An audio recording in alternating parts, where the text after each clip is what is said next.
সুপ্রিয় সুধী, আমি এখন দাঁড়িয়ে আছি বারোমাসিয়া চা বাগানের নার্সারির এখানে। বিস্তীর্ণ এরিয়া জুড়ে বারোমাসিয়া চা বাগানের নার্সারি। আমি যদি হাতের ডান পাশেও দেখাই, বিস্তীর্ণ এরিয়া জুড়ে নার্সারি।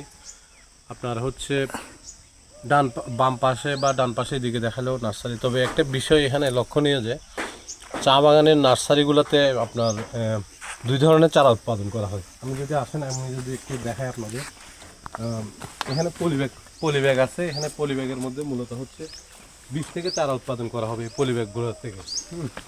আরেকটা বিষয় হচ্ছে এখানে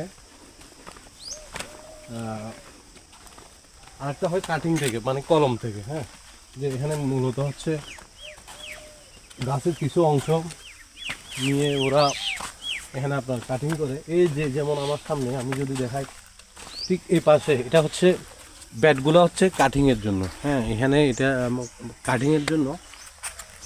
এই যে কাটিংগুলো হচ্ছে ডাল কাটিং, বেশি না 1 থেকে 1.5 ইঞ্চি একটা ঢালের পাতা সহ রেখে ওরা এভাবে ব্যাটের মধ্যে দিয়ে এই চারাগুলো উৎপাদন করে।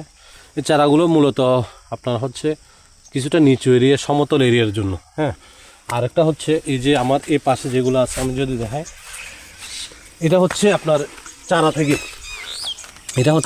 থেকে। এই মূল বিষয়টা হচ্ছে এটা আপনার যেটা চা বাগানের যে উঁচু পাহাড়গুলোতে এই বীজ থেকে চারাগুলো ওইখানে আপনার রোপণ করা হবে এক সময়ের পরে। কারণ এদের এই বীজ থেকে চারা যেগুলো আছে এগুলোর শিকড়টা একটু গভীরে যায়, দ্রুত